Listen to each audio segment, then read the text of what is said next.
The following program, Normal Show Live, is intended for responsible adults only. We advocate for the repeal of marijuana prohibition for adults. We discuss the science, culture, and controversy about America's marijuana laws. We do not advocate or encourage any illegal activity and advise all listeners to learn their state and federal marijuana laws by visiting normal.org, NORML.org. Opinions and claims made by guests and advertisers of Normal Show Live are their own and do not necessarily reflect the philosophy and policies of Normal. Listener discretion is advised.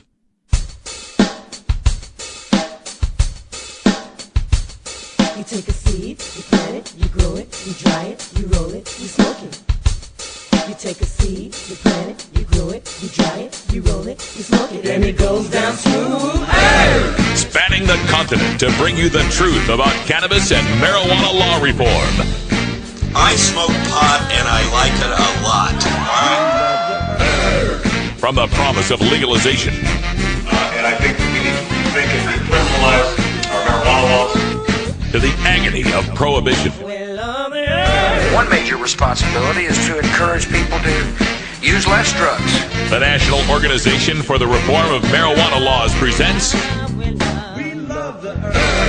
Normal Show Live, Marijuana Nation. Now, here's your host, Normal's Outreach Coordinator, Radical Russ Belville. Good afternoon, tokers and tokettes, and welcome. It is Friday, November 18th, 2011, and it's got to be 420 somewhere in the world. Welcome to the end of the week, and on to the weekend. We're going to have ourselves a good time on today's show because it's our last show before holiday vacation. Taking a vacation for Thanksgiving week here this next following week, and then the week after that, we'll be in Key West for the Key West Legal Seminar with Normal and my 10th anniversary second honeymoon. So that'll be a lot of fun. So going to take 2 weeks off of the show. In its place, we'll be playing some best of stuff. And I got this great suggestion the other day from the chat room. They said, you ought to play some of the old Chris Goldstein Normal Daily Audio stashes from before when I was on the show. So yeah, we'll go back to our original host. I think he's even got an interview with Ron Paul in there that would be still somewhat topical. So we'll bring that up and see what other stuff we can find. We're also going to be doing some re-records and some fixes of some of the old stuff that's been, just bugging me for the past couple of years here on the show. Finally get some downtime to solve that. So that's what's happening over the next 2 weeks. We'll be back on December 5th with new shows after that.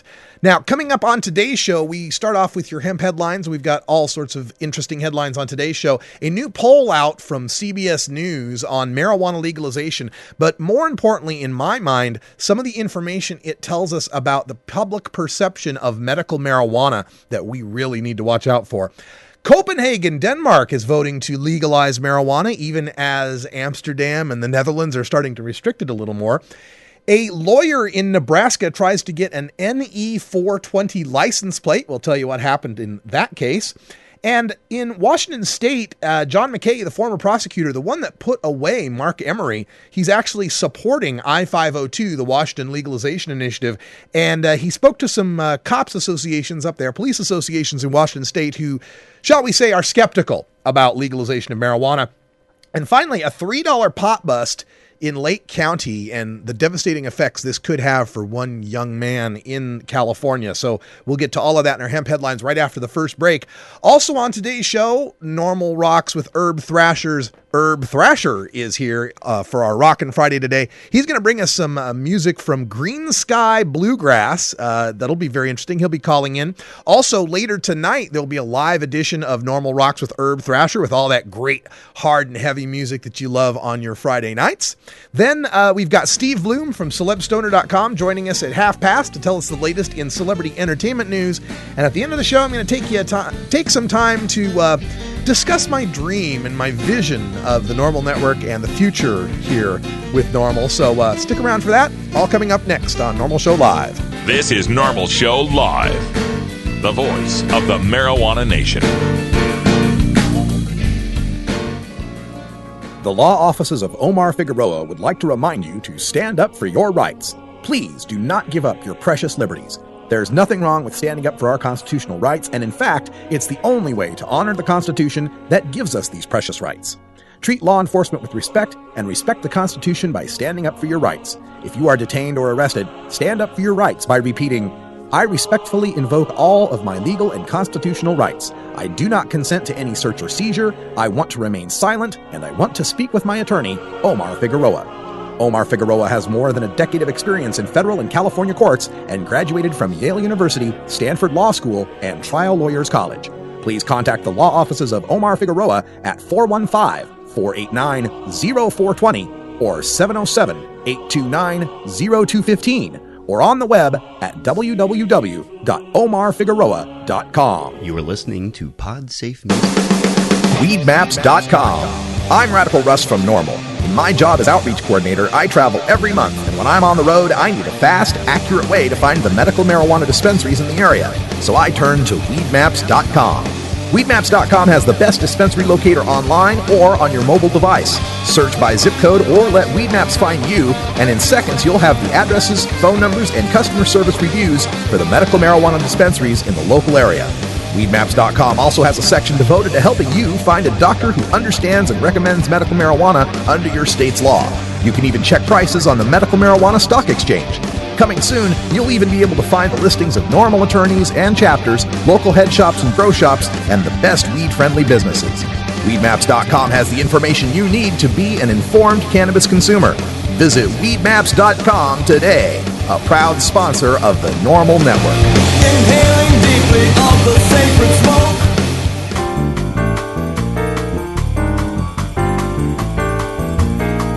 Medical marijuana, industrial hemp, consumer cannabis. It's time for this week's Normal News with Cannabis Carey. Cannabis Carey has the week off. I'm Radical Russ with your Normal News. A new CBS News poll confirms some troubling data for legalization and medical marijuana proponents.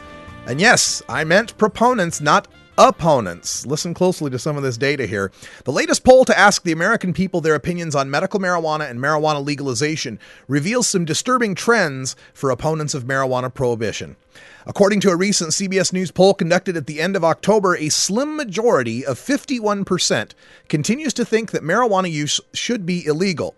But support for specifically allowing doctors to prescribe medical marijuana for serious conditions or legalized medical marijuana is far stronger. 77% of Americans think that should be allowed. Now, that's the good news there, because CBS's poll compares well to the bulk of polls on this issue over the past 2 years, which have ranged from 40% to 46% support for full legalization. It's interesting to note that no news organization has ever shown a poll with majority support for full legalization. The 5 polls that show 50% or greater come from Zogby, Angus Reid, and Gallup, polling organizations rather than news organizations. Interesting to speculate why they'd get better results in polling organizations than they get in news organizations. And also, whenever we talk about these polls about people supporting legalization, remember, this is someone calling you on the phone randomly, a complete stranger, asking you what you think about illegal drugs, breaking state and federal laws. So, you have to adjust a little bit, figuring a lot of people might not be exactly honest on these. But here's where we get to the disturbing part for medical marijuana proponents. Still, even though most Americans support this, just 3 in 10 believe that the marijuana currently being bought in this country under state-authorized medical marijuana programs is being used in the way it has been authorized for alleviating suffering from serious medical conditions. Now, in previous posts, we've noted the gap between medical only and full legalization has shrunk from 44% to 20% in the Gallup polls. And what that means is the difference between the people that support medical only and the people that support legalization, complete legalization, used to be like 70% for medical and about 30% for full. Full legalization's gone up, medical stayed just about the same. So that gap has shrunk for people that only believe in medical marijuana.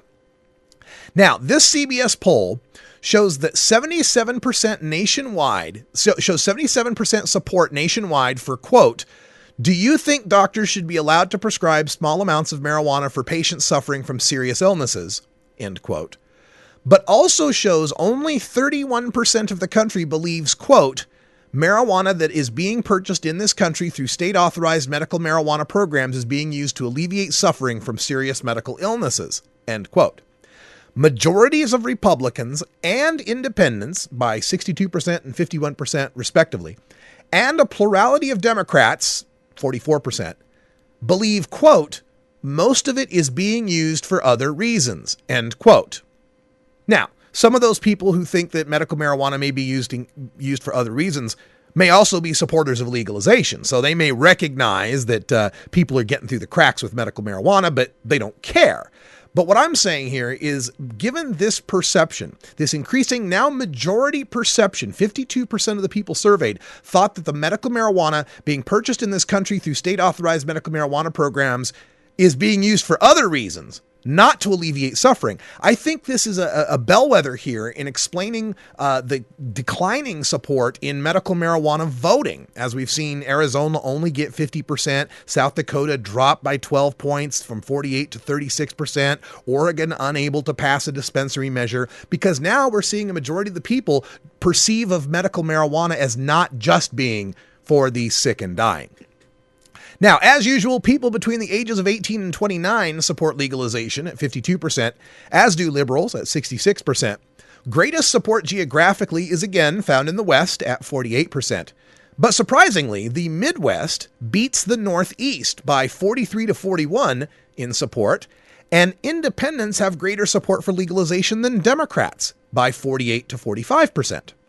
Also, as usual, and still vexing for legalization proponents, is the gender gap of 11 points between men and women. Men support legalization at 46%, women support it at 35%. We've seen this in the Gallup polls, and almost every poll that brings this up, that breaks it down by gender, shows between an 8 and 11 point gap in the support for marijuana legalization between men and women. I encourage everyone to check out the Normal Women's Alliance at normal.org/women to check out our strategies and communications programs to reach out to women to help make up that gender gap. From the Telegraph in the UK, Copenhagen votes to legalize marijuana. The scheme, if approved by the Danish Parliament at the start of next year, could make the city the first to fully legalize rather than simply tolerate marijuana consumption, as they do in Amsterdam and the rest of the Netherlands. The drug is already sold openly in the streets of Christiania, a self-proclaimed free town in the city center, despite the closure of the neighborhood's Amsterdam-style coffee shops in 2004. But marijuana has never been officially decriminalized, and those caught in possession of even small amounts face fines of up to £450. Quote, "We are thinking of perhaps 30 to 40 public sales houses where the people aren't interested in selling you more, they're interested in you," said Mikkel Warming, the mayor in charge of social affairs at Copenhagen City Council. Who is better for youngsters to buy marijuana from? A drug pusher who wants them to use more, who wants them to buy hard drugs, or a civil servant? The city council voted on Thursday night by a margin of 39 votes to 9 to empower Mr. Warming's Social Affairs Committee to draw up a detailed outline on how the plan would work. The proposal will then be sent to the Danish Parliament for approval early next year. Quote, "We want to make it a little bit more concrete what kind of decriminalization we want. Should it be a public buying system? Should there be an age limit?" Mr. Warming explained. He said he was opposed to instituting cannabis cafes where marijuana use is tolerated, despite it being illegal to grow and import the drug. This, he argued, would leave the revenues, which are estimated at £200 million, in the control of the city's notorious biker gangs. "We don't want an Amsterdam model. We want a way to make it legal to import or grow marijuana." So it looks like the Danes are moving forward with some sensible legislation here in their city, and recognizing that the Netherlands policy might have had some flaws and trying to work their ways around that. But it's just good to see that all around the world, people are starting to recognize that any sort of legalization scheme is better than the prohibition scheme we're under now. From the McCook Daily Gazette, license plate dispute accomplishes goal of spotlighting marijuana petition. Holbrook attorney Frank Shoemaker's attempt to place Nebraska 420 on the license plates of his van and the Nebraska Department of Motor Vehicles' rejection has brought on a lawsuit by the American Civil Liberties Union and a slew of comments on the Gazette's website. 16 states and the District of Columbia have legalized some form of marijuana use, he said. This is a conversation happening around the country, so how can Nebraska say it's illegal to even talk about it here? The problem is that the number 420 is associated with pot smoking as a time, date, or place to light up, as well as a list of references ranging from a children's poem, 420 blackbirds baked in a pie, to Hitler's birthday and the Columbine massacre. The extent to which some small-town news editors will go to try to demonize cannabis smoking sometimes knows no bounds. Is there anybody out there, when you say 420, they go, oh yeah, 420, Hitler's birthday? Is there anyone out there when you say, hey, 420, it's the Columbine massacre, yay? Nobody associates 420 with those dates other than noting that those were the dates those things happened. But it's not like of any cultural significance. If you were to draw an association cloud of 420 and what it was associated with, marijuana would be in huge block letters. Hitler, Columbine massacre, 420 blackbirds would be little tiny letters. It's irrelevant, and all it's being used here for is to demonize cannabis smoking. Now, that association probably doesn't do Shoemaker and other proponents of legalized marijuana any good. He has submitted a proposed ballot initiative to the Nebraska Secretary of State's office, which will need to collect valid signatures from 10% of the state's registered voters, or more than 112,000 before July 7th. No one is saying Shoemaker can't talk about the issue on his van. A photo accompanying the ACLU release shows it's already carrying a number of messages promoting the issue. It's just that the state has a policy against vanity plates that, quote, express, connote, or imply objectionable, obscene, or offensive words or phrases. Now, of course, the controversy over the issue already kind of gets him what he wanted anyway, the free publicity on the marijuana issue. It's funny to me how powerful our symbols are that they require censorship by the government. The simple number 420 or a picture of a cannabis leaf is so offensive, so terribly destructive to society, it cannot be mentioned or even seen. All right, that's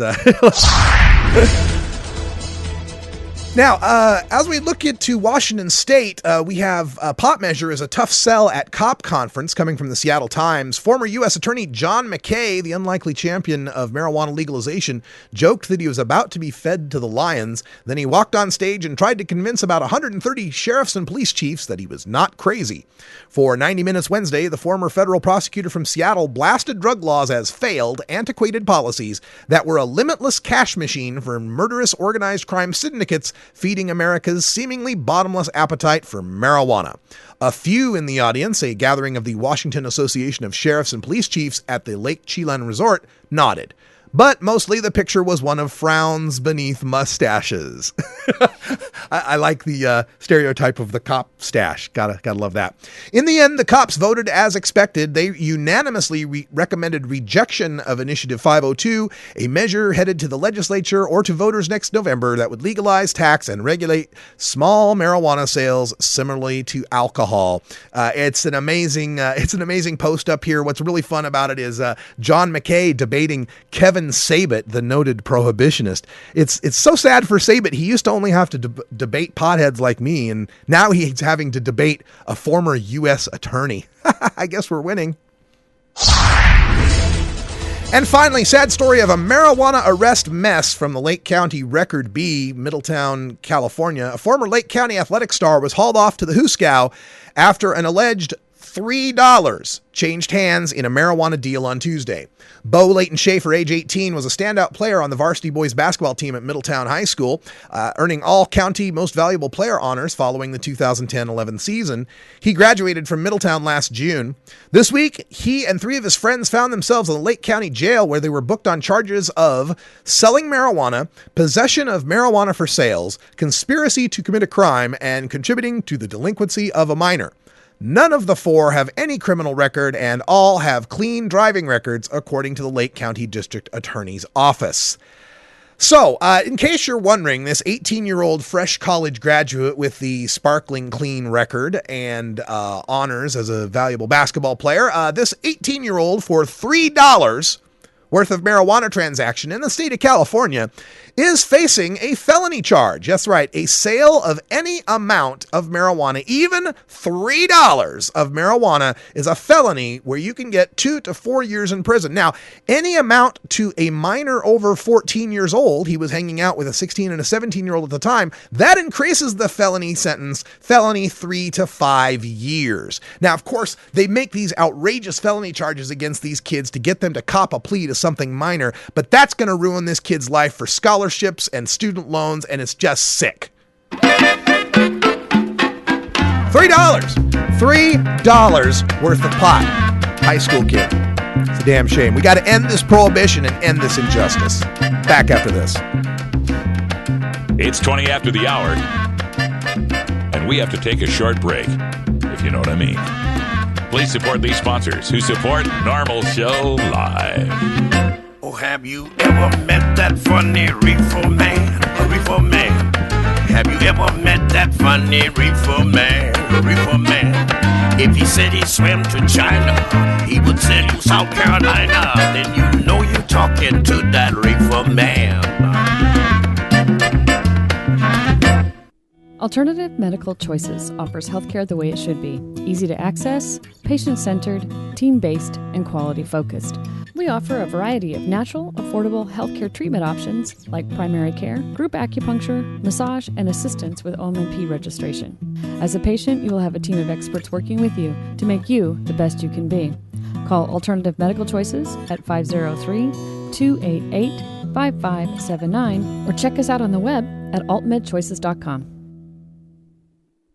Yar, there be pirates here. Yo ho ho ho, and a ton of good smoke. Har har. Okay, class, repeat after me. Am I free to go, officer? I don't consent to any searches, officer. I wish to speak to my attorney before answering any questions, officer.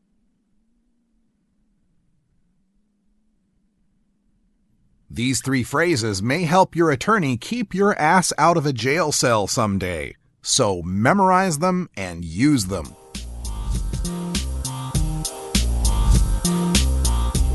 In terms of legalization of drugs, I think that the battle, the war on drugs has been a utter failure. The war on drugs has been a utter failure. And I think that we need to rethink and decriminalize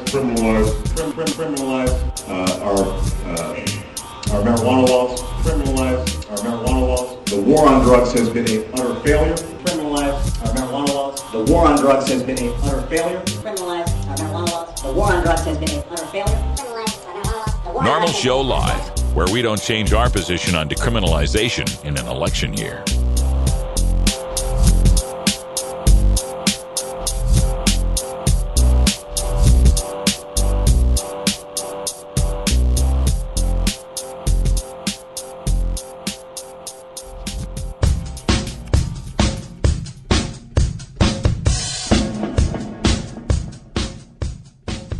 It's time for your daily Toker Tunes, the best in 420 friendly music from all genres that uplifts, entertains, and informs the public. Today, we take you into the weekend with Rockin' Friday. Our segment features the best of rock, metal, punk, and jam band music. If you'd like to submit your song to be played on Normal Show Live, send it to us at stash@normal.org. Now here's some more great independent marijuana music for today's daily Toker Tunes. All right, it's time to get on the co-proponent of the NCAA 50-yard wide goalpost program. Herb Thrasher's on the line with us. How you doing, Herb? I'm all for it, man. It looks like my school and your school should get together and do something like that, shouldn't we? Go recruit a kicker or two. What do you say? Yeah, well, that's probably a better deal. Probably a little bit easier and within the rules to do that. We'll just recruit a kicker that can kick. That's probably easier. You're right. Yeah, that's probably a good plan here. So we're heading out to holidays coming up here in the next couple of weeks. And what's happening for you? Are we heading back to Bama for Thanksgiving or anything? No, we're going to stay in Portland and do our thing here. And we usually go to Alabama for Christmas. So I'll be leaving in December, middle of December sometime, and I'll finish the year off in Alabama there. And then come back and just freaking have a great 2012 year. I'm fired up about it. Oh, yeah. Things are looking good for Normal Rocks with Herb Thrasher. The show that's on tonight, it's live at Friday nights, every Friday night, 8 p.m. Pacific, 11 p.m. Eastern time. We go for a couple hours. We rock pretty hard. And you got some developments coming up, some guests, some concerts, all sorts of cool stuff to tell people about.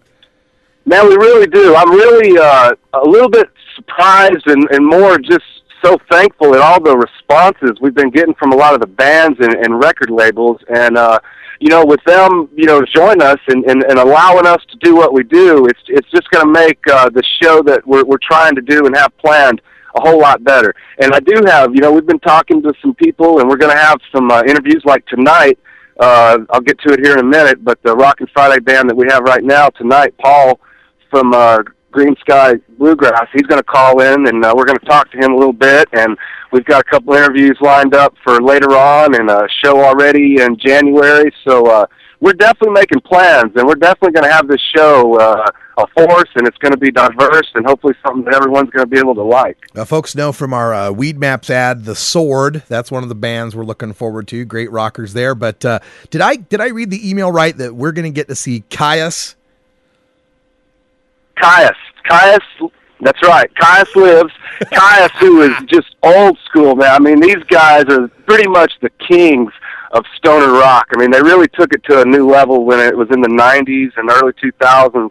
And they're coming to town on Monday, and The Sword is opening up for them, along with Black Tusk from Seattle. I mean, Black Cobra from Seattle. And we're going to go, man. We're hopefully, we're so far, we're scheduled to meet with Sword, and we're going to talk to them, interview them, and hopefully we're going to be able to film a song or two and just have a great night with those guys. All right. More rock coming up, Normal Rocks with Herb Thrasher, getting a lot of support from the metal community, and that's fantastic. I'm glad this is happening. So let's get to our Rockin' Friday song for today. Let's get our smoke on, and what do you got for us? Yep, tonight's another great night. Today we have Green Sky Bluegrass, and if you're familiar with bluegrass music, then you're tuned into some what Green Sky Bluegrass does. They're also known to throw a great party, rock, and they have great songs. They're unquestionably a team of friends that traverse the country making music they enjoy. What makes Green Sky different than bluegrass? Poignant rural ballads about real people, dobro sounds that Jerry Douglas or Jerry Garcia would love. Who knows? It's a mixture of things, but they've got it going on. This quintet from Michigan has been staying up late at all the cool festivals and stopping by to play your favorite clubs and theaters across America for 11 years now. Nearly 175 shows later, they're here rocking still again today. And Green Sky Bluegrass isn't slowing down. At the start of the millennium, some of these guys met, then they met more guys.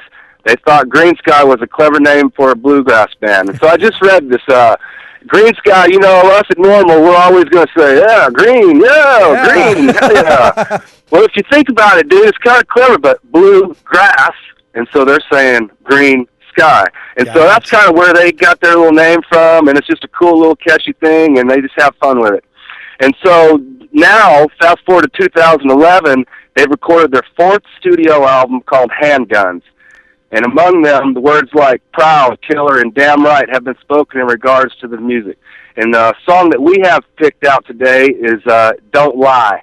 And I think that pretty much speaks for itself on what's going on here. And tonight, they're in Portland. We're going to go see them at the Crystal. We're going to talk with Paul tonight on Normal Rocks. And so you guys tune in, check it out, support Green Sky Bluegrass on their MySpace, Facebooks, and website. And have a great weekend, guys. Rock on. Right on. This is Green Sky Bluegrass with Don't Lie. Why can't people stay the same? I don't want to change. It's getting cold again and there's pain in my fingers. It's the way it's been lately. It could be worse, I figured. Why can't people stay the same? I don't want to change. And it doesn't make sense for spending moving ladders where the ceilings ended. It was supposed to be an easy ride, but somebody lied. Don't lie.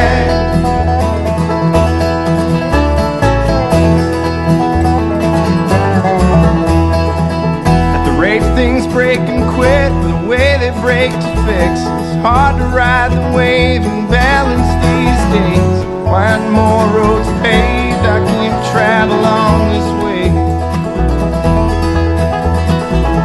Climbing on death's back and following the current trend. It's what we're chasing, it's why we'll run. Why aren't more roads paved? I can't travel on this way. And it doesn't make sense worth spending. Moving ladders where the ceilings ended. It was supposed to be an easy ride, but somebody lied. Don't lie.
Nothing gained from what I've damaged.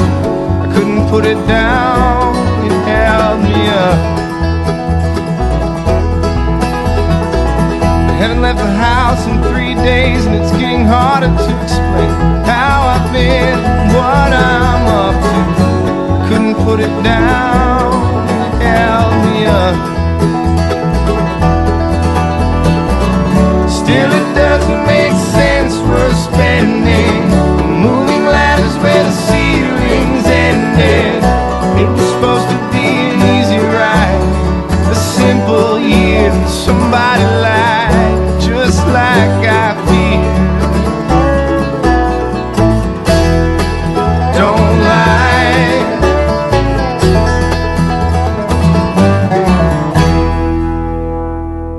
You want a copy of that song for your iPod? Check out the Daily Toker Tunes at the Stash blog by surfing to stash.normal.org and choosing Media and then Toker Tunes from the main menu. Ever wonder how often to change your bong water? The most effective method for baking pot brownies? The best destinations for a ganja getaway? How to hide herb in your car? Whether to grow your own? How precisely to legalize it? Or how something as wonderful as marijuana ever got to be illegal in the first place? Finally, you can find all these answers and much more in the official High Times Pot Smoker's Handbook, featuring 420 things to do when you're stoned. Since 1974, High Times magazine has covered marijuana in all its aspects and wonders, from cultivation to legalization to the herb's enduring and exalted place in popular culture. Packed with inside information, the official High Times Pot Smoker's Handbook rolls all of this collected wisdom together into a single indispensable ganja guide, including an entertaining look at marijuana's history, profiles of herb-friendly travel destinations and festivals, favorite potluck recipes from the High Times staff, smoking skills, advocacy and activism, essential marijuana movies and songs, profiles of famous cannabis strains, comprehensive growing information, celebrity endorsements, and much more. This is truly, finally, the ultimate guide to green living. I know nothing. Nothing. Hi, this is Alan St. Pierre, Executive Director of NORML. We are the oldest, largest, and best-known marijuana law reform organization in America, and it's all because of your support. Take some time to join NORML at www.norml.org. Your membership supports this podcast, our websites, our policy research and analysis, and our annual conferences. Changing marijuana laws is a grassroots effort, and it starts with you, the stakeholder. Join NORML today and add your voice to the millions of cannabis consumers who demand equality with our beer-drinking friends.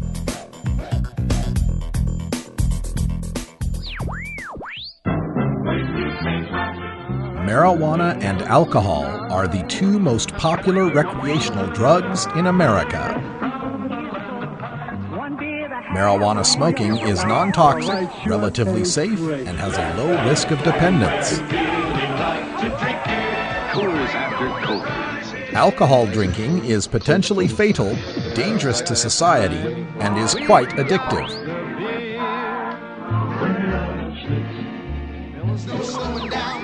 Marijuana is safer, so why are we driving people to drink? That's the question of the new book, Marijuana is Safer, So Why Are We Driving People to Drink? By Paul Armentano, Mason Tvert, and Steve Fox. Visit Amazon.com or ChelseaGreen.com today to order your copy of Marijuana is Safer, or visit MarijuanaIsSafer.com. Everyone move. When it gets inside, nice. Marijuana culture is infused throughout America and the world. As we round out the week, we take a look at the 420 phenomenon in movies, TV, music, and sports with former High Times editor and author of Pot Culture, Steve Bloom, in our CelebStoner.com entertainment news. All right, we reached an odd Friday, and that means it's time to bring Steve Bloom back from Brooklyn, New York. How you doing, Steve? Hi, Russ. You calling me odd? No, the Friday is odd. That's all. Oh, okay. You're quite normal. Oh, okay.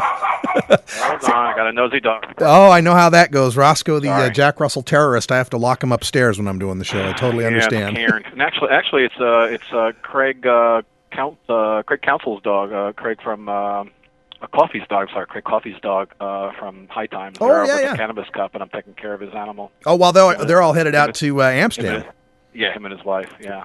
Excellent. So you are the dog sitter for the Cannabis Cup. That's really cool. Well, at least for my neighborhood anyway. That's really cool. Hey, yesterday when I got on the air, I got up early in the morning, and of course the N17 thing was going down. The footage from Portland was unbelievable. We got that famous Oregonian shot now, the woman getting pepper sprayed right in the face.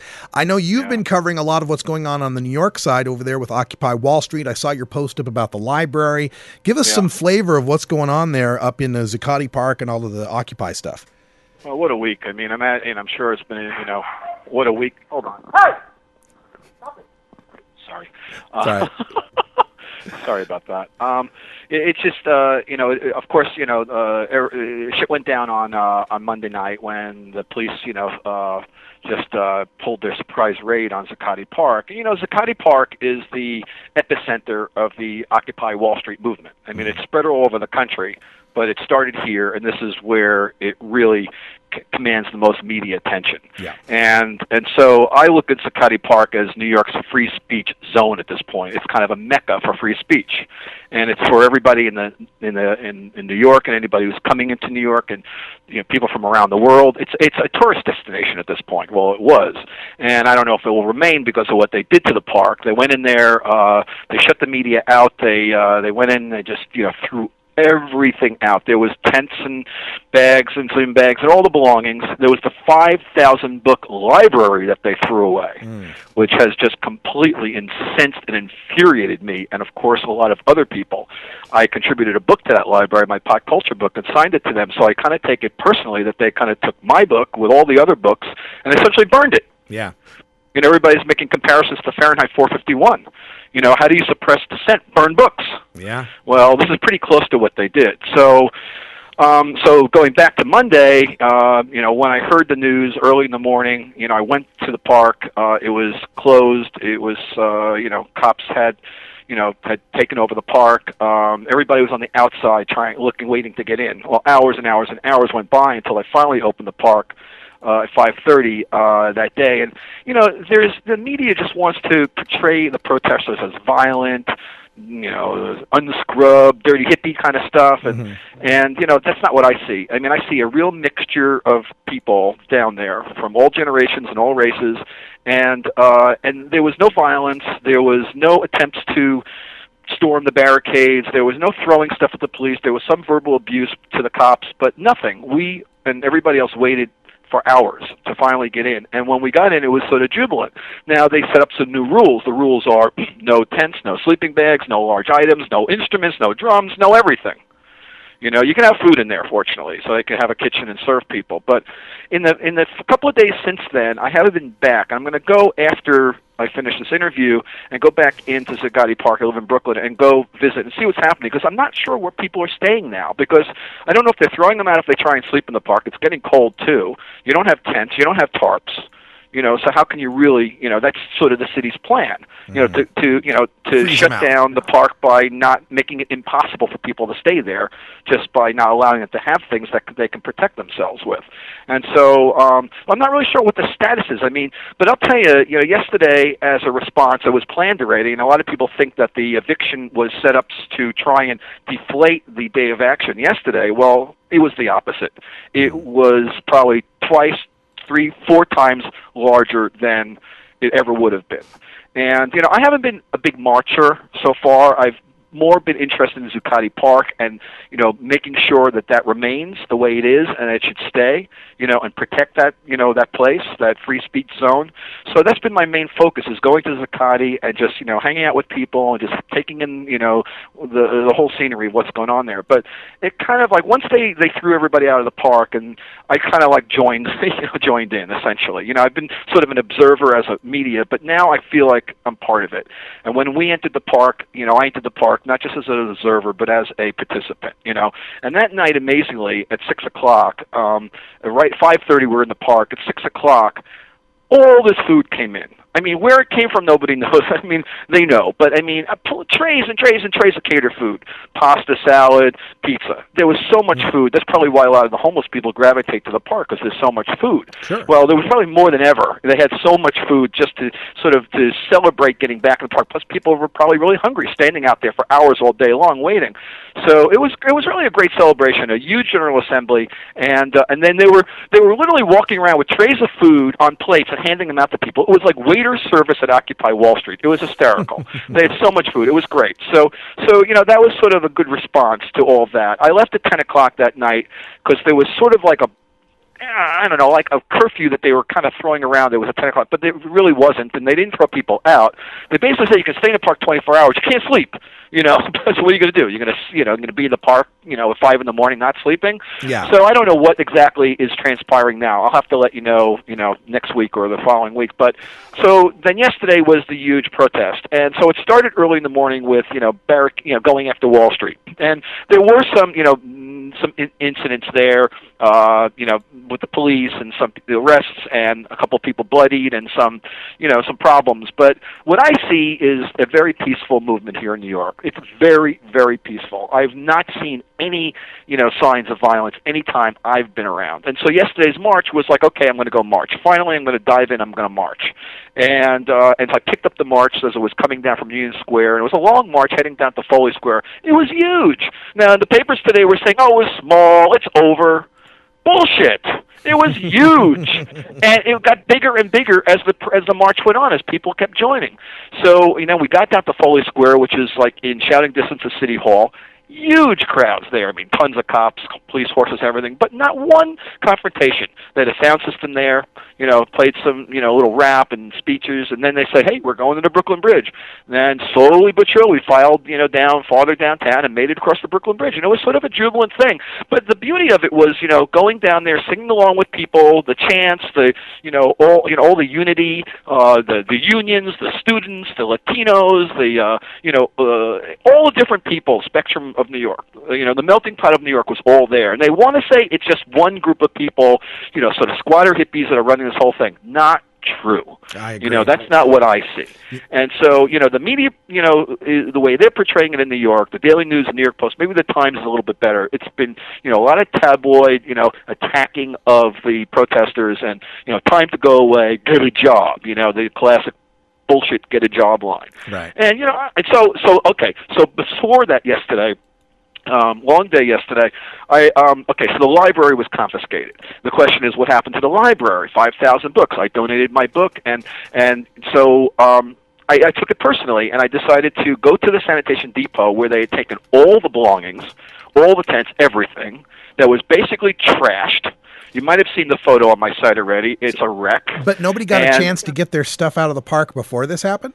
No, they just came in. They didn't want anybody to know, because the last time they gave notice that they were going to clean the park, there was, they gave notice, and there was a big, turnout of people to try and stop it. So this time they kind of sort of knew better, if that's what their plan was to not tip their hand. Gotcha. They didn't tip their hand. They came in the middle of the night. They kept the media blocks away. The media didn't see anything of what they were doing. They were, forcibly removing people, beating people, and, they were doing stuff that people didn't see, but we found out about later. So, they did that without the media, which is really an outrage, to keep the media away. I mean, this is Bloomberg's New York at this point, right. And so this is what they call free speech and democracy in New York at this point.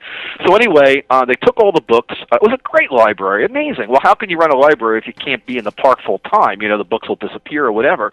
You can't protect the books, So anyway, they took everything and threw it into like dumpsters, big, and then they took it down to the sanitation department depot, and they just threw it all on the floor in a big room, a huge room, and just dumped it all out there. And basically, you got 2 days to pick up your stuff. Jeez. So pretty much yesterday and I think today, or 3 days to pick up your stuff. I think today was the last cutoff. I think if people didn't pick up stuff today, they're throwing everything away. So the librarians went down there on Wednesday and found maybe half the books. Apparently, what I've heard, maybe they recovered upwards of 2,000 books. They're all beat up and a mess, and they brought them down to the park, and they tried to set up the library again, and the library was again stopped from operating. And they told them you can't have your books, and they again say either they threw them out of the park, or they basically, what I understand is they basically took the books to a storage area, and now they have them there.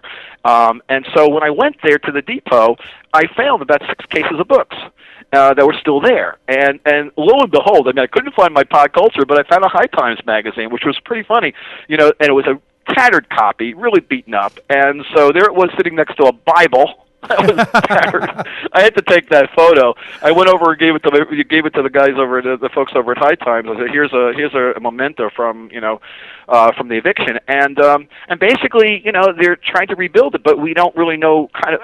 We don't really know where the books are now. They're kind of lost. Some of them are lost. Some of them may be in storage, but they're mostly, in a state that are probably not really even very usable. Just beaten up, and so I really took offense of that, and that kind of drew me in some more. And I'm still trying to find my Pod Culture because I want to see the state of the book, and then I want to take a picture of it, and I want to show the world. Yeah, this is what they did to my book and many other books. This is what they, this is how they treat, what we're doing here in New York. When it's a very civil, a protest, really, in so many ways, and it's a great community that's been created that they're trying to destroy, as they're doing all over the country. They're afraid of us, because obviously, if they weren't afraid of us, they would let it go. But they don't want, they see that we're, knocking on the door of the power structure, saying, "Hey, time for change, time for big change." No kidding. And the question is, in America, revolution's hard to come by. In a lot of other countries we've seen around the world, popular uprisings can create revolutions. In America, we haven't seen that for 200 plus years. So, can we do this here or not? It's obviously there's a huge, militarized force out there that's going to try and stop us, the police, everybody. So, I mean, hopefully it doesn't have to go down in a violent way, but it's just that we can win the hearts and minds of all the people out there. They can stop saying the stupidity of get a job, because there aren't a lot of jobs out there anyway. That's the reason why they're protesting, because they can't get jobs. The irony. I've been reading all your posts and all the idiocy of what the anti-people, and I see a lot of that, say on the Willie Nelson, page that I administer, at Facebook, a lot of get a job stuff, a lot of back and forth, because it's a little bit of a redneck crowd, so, this is what you're hearing around the country. They're not empathizing as much as you would hope. Yeah. Well, I've been running some pictures from New York Times, from the New Yorker, and I've got a website, PolicyMike.com. I'm showing some slides while you've been talking. I've been showing people pictures of this to hope they get the idea that the perception that's being given here isn't true. And this a particularly moving poster that this woman is holding up in this one picture says, "Bloomberg, if you're so proud of your raid, why didn't you want anyone to see it?" Exactly. Well, and I saw that on the Portland coverage too. When they were sitting on the steel bridge, the 25 or so protesters who sat down and were, picked up and moved with the plastic handcuffs. These were middle-aged women. These were union guys. These were guys with silver hair. I mean, this was not, just hippie hacky sack being. They beat a city councilman. Yeah, in New York. A city councilman went there and he ended up getting beat. I mean, so. They're going to go after anybody who they think is, against them or something. It's kind of an us versus them. And, you should have seen the thin blue line of cops yesterday. I mean, wow. There was so many police on that march, But fortunately, it's a peaceful crowd. They just, people want to go down there and have their say and march and chant and, and create unity. So, they're trying to break it up but not succeeding. And as we've learned, every time the police sort of intervene, it just builds the movement more.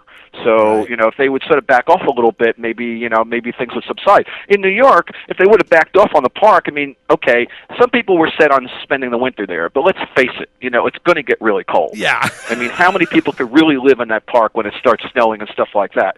Now, they were starting to build a wooden cabin in the park.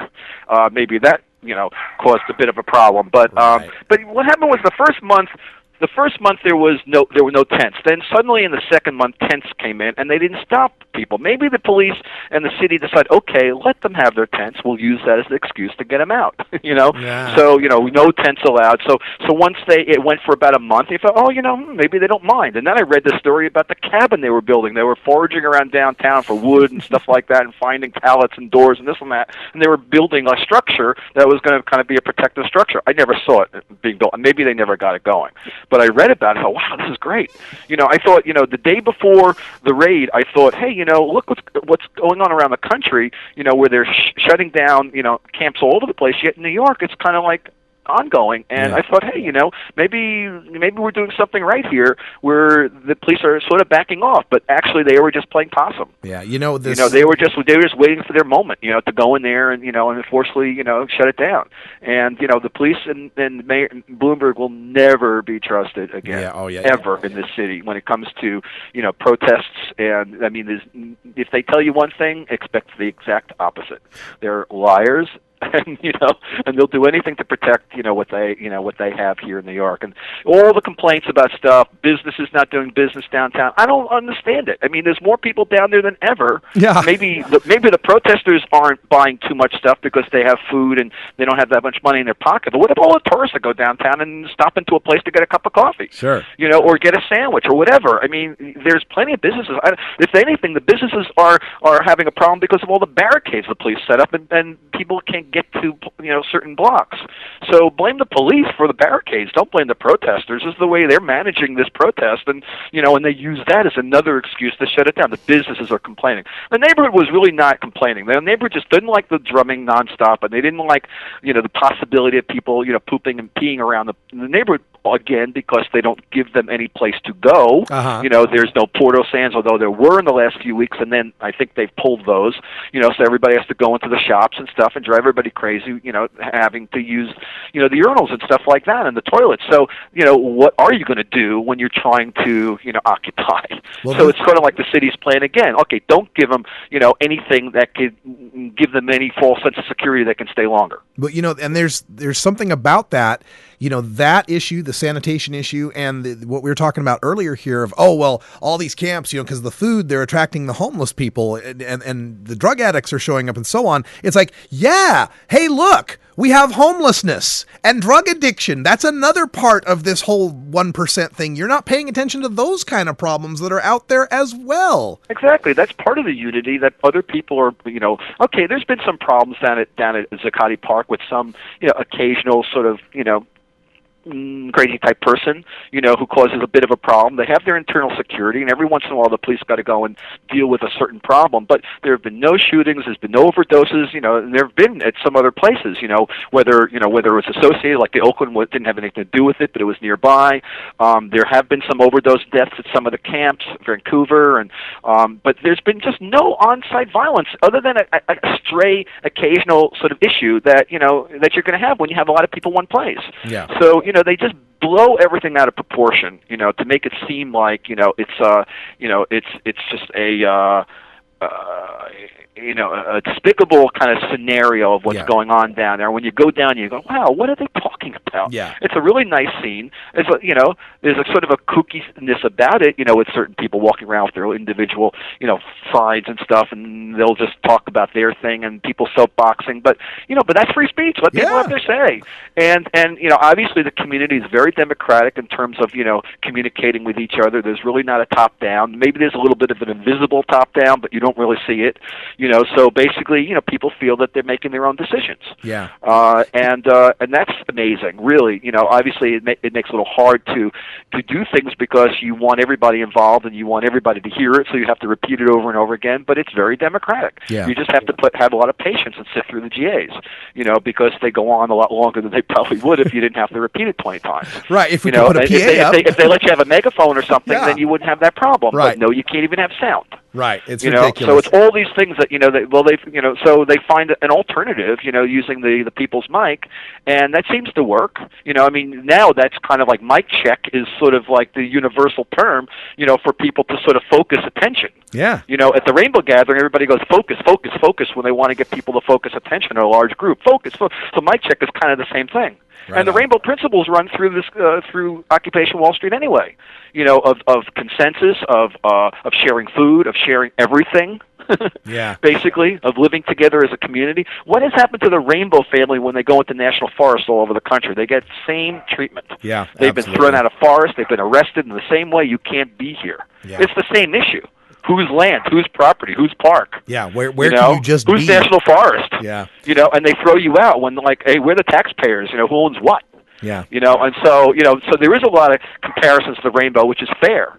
Not that the whole community looks like the Rainbow family, but the principles are there. Yeah. And I think that's a good principle. That's sort of what drew me in, because I've been to the Rainbow Gatherings and I like those principles, the communal principles of of creating a large community and everybody sort of pitching in. Yeah. And that's what's really been happening here. And so I don't know. I think it's great, but it's a struggle. Yeah. Well, I'm glad we've got you there, with a direct line to what's going on there, so we can give people the unvarnished truth of what's going on. And Steve, we're at the end of the hour here, so I got to wrap it up. Hey, thanks for giving me so much time. And I recommend people please go to the Celeb Stoner and take a look at that page that I wrote, In Search of the Lost People's Library. Yeah, it's really got good. the photos. You really see what things look like and what they did to the books and what and all the belongings that are sitting there are probably going to get trashed by tomorrow. Yeah, check it out, celebstoner.com for the latest in celebrity entertainment and cannabis news. Thanks, my man. Talk to you. All right, and we got to wrap things up here, but one other thing I'd like to point out, I keep hearing on this Occupy thing, oh no, it's going to cost $8 million in overtime to clean up all of these parks. Do you realize that Mayor Bloomberg, last time he ran for re-election, after it was a term limit thing, and he said, oh no, I guess really I didn't mean that term limits apply to me. But anyway, when Bloomberg ran last time, you know what he spent on his re-election campaign? $102 million. So don't complain to me about $8 million to clean up a park when you're spending $102 million to get the cushy job you got. And that's his own money. The guy's a billionaire, right? So those arguments don't go well with me. And, the other police propaganda argument that we're getting out here in Portland, Oregon is the lieutenant who was on the local news saying, Well, because of all these Occupy Portland demonstrations and having to have the police force for them, there was a rape call the 3 hours to send someone out to that lady.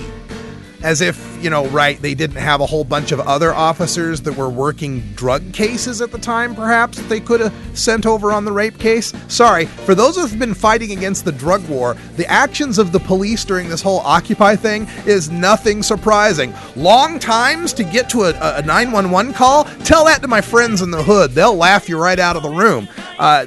Talking about people's rights being trampled on, not being able to exhibit free speech, those of us in drug law reform have known a long time about this. We're glad that the rest of the country is starting to see things our way. Hey, that's all the time we've got, and this is it until December 5th, so thanks for joining us on the podcast. Those of you sticking around live, stick around for Hour 2 Toker Talk Radio. I'm Radical Russ. Until next time, take care of each other, Tokers. This is Normal Show Live, the voice of the Marijuana Nation. Take it out one more time. You take a seed, you plant it, you grow it, you dry it, you roll it, you smoke it. You take a seed, you plant it, you grow it, you dry it, you roll it, you smoke it. You take a seed, you plant it, you grow it, you dry it, you roll it, you smoke it, and it goes down smooth.